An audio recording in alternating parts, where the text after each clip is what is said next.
खुलुमबाय बे समाव आङो नोंथांमोननि गेजेराव मोनसे गोदान भिडिअ लानानै फैबावबाय। नोंथांमोना भिडिअखौ फारियै जोबजासिम नायलांदो।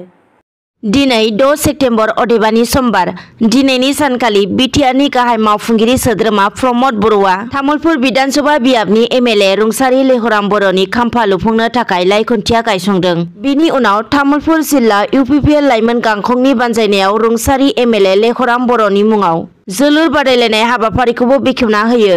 बिनि उनाव बिटिआरनि गाहाय खुंगिरि प्रमद बर'आ खौरांगिरिनि सिगाङाव बुङो दि बिटिआर ओनसोलाव काउन्सिल जोलुर लीग बादायलायनाय खुंनो थांगासिनो आरो जोलुर गेलेनायाव गोसो गुदुं सुबुंफोरनो जोलुर गेलेनाय फोरोंथाय होनाय जागोन होननानैबो बिथाङा फोरमायथिदों। दिनै बिटिआर ओनसोलाव थानाय अदालगुरि जिल्लानि अदालगुरि बिष्णु राभा भवनाव रन्जन दैमारिखौ जोबथेसालिनिफ्राय थाबैनो उदां खालामनो थाखाय citizen rights movement committee Udalguri जिल्लानि बानजायनायाव बे हाबाफारिखौ लानाय जादों। बेजों लोगोसे बिटिआर गोरोबथानि गेजेरजों थाखानाय गामिफोरखौ आसाम सोरखारा दानख'नायनि मोनसे हाबाफारि आखायाव लादों। बेनि हेंथायैबो बिथांमोना बे सोमावसारनायखौ लादों होननानै खौरांगिरिनि गेजेरजों बुंथिदों। बिनिखायनो बिथांमोना सरकारनि खाथियाव दाबि खालामदों दि गामि दानख'नाय हाबाफारिया बन्द जानांगौ। बेजों लोगोसे बारग' एनडिएबिफोरा थांनाय 34 बोसोर संग्राम खालामनायनि उनाव थांनाय 2020 मायथाइनि 27 जानुवारि खालारखालि बर'नि गेजेराव गोजोन गोरोबथा बिटिआर सुक्तिया जानानै थांदोंमोन आरो बे गोरोबथायाव एनडिएबिनि गायसनगिरि आफादगिरि रन्जन दैमारियाबो सासे सागानगिरिमोन। नाथाय बिथाङा बे सुक्तिनि सासे सागानगिरिब्लाबो दिनैसिमबो जोबथेसालियाव हाबफिननानै थानांनो गोनां जादों होननानै बिथांमोना सोरखारनि सायाव खुद्रिसारनाय दिन्थिदों। बिनिखायनो बे हाबाफारिनि गेजेरजों बिथांमोना सरकारनिसिम दाबि खालामो दि जाहाथे रन्जन दैमारि बिथाङा जोबथेसालिनिफ्राय थाबैनो उदां जायो आरो बिथांजों लोगोसे एनडिएबिनि दैदेनगिरिफोर दङ बिथांमोनखौबो सरकारा थाबैनो उदां खालामनांगौ होनना बिथांमोना गोख्रों दाबि खालामदों।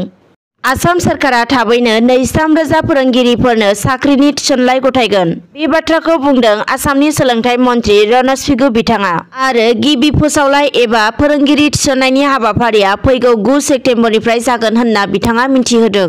बे बाथ्राखौ आसामनि सोलोंथाइ मन्त्रि रनज पेगुआ थांनाय रबिबारखालि फोरोंगिरि सानजों लोब्बा लाखिनानै खुंनाय मोनसे हाबाफारिनि गेजेरजों फोरमायनानै होदों।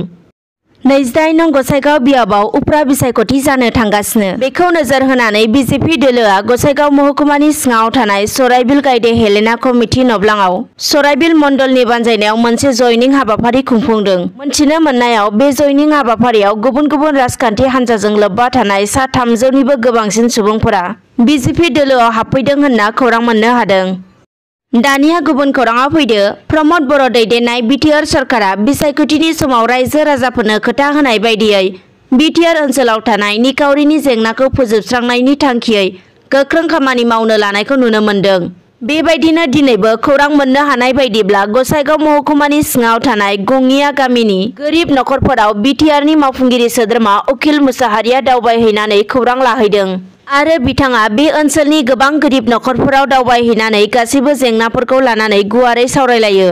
बेजों लोगोसे बिथाङा बेफोरबायदि रायजो राजाफोरनि जेंनाखौ थाबैनो बिटिआर सरकारा सुफुंना होनो नाजागोन होनना बुंनायजों लोगोसे जाय जेंनाफोरखौ बिटिआर सरकारा सुफुंनो हाया बेखौ आसाम सोरखारजों सावरायनानै सुफुंना होनो नाजागोन होनना रायजो राजाफोरनो बिथाङा खोथा होनानै फैयो।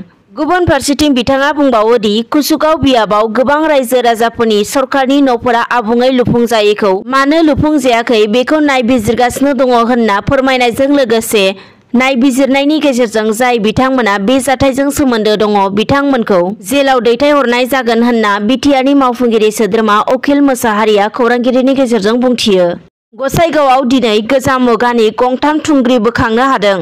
मिथिनो मोननायाव थांनाय 25-30 बोसोर सिगाङावनो गसाइगाव महकुमानि सिङाव थानाय सिन्द्रिजरा गामिनि बिथां कर्ण बसुमतारिया रायमना हाग्रामायाव बन लायनो थांनायाव संकस दैमानि 2 किल'मिटार गोजान जानथायाव थानाय फिसा दैनि सेराव गंसे थुंग्रि मोनबोदोंमोन आरो आमलायगुरि गामिनि स्तानाथ पनसिबक बिथाङाबो थांनाय 1961 मायथाइयावनो सासे सान्थालि सेंग्रानिफ्राय गंनै गोजाम मुगानि थुंग्रिखौ मोननानै न'आव लाबोना दोनफैदोंमोन। नाथाय बेसेबांबा बोसोर बारलांसेयावबो बेखौ रावबो सुबुंफोरा खौरां लाहैयाखैमोन। नाथाय दिनै बेखौ खौरां मोननानै बर' थुनलाइ आफाद आरो गसाइगाव जिल्ला बर' थुनलाइ आफादनि मोनसे हान्जाया कर्ण बसुमतारि आरो स्तानाथ पनसिबक बिथां सानैनि न'आव खौरां लानो थाखाय दावबायहैयो आरो गोजाम थुंग्रि मोनगिरि बिथांमोनजों माबोरै मोना माबायदि हालोदाव मोनदोंमोन बेफोरखौ लानानै गुवारै सावरायलायो।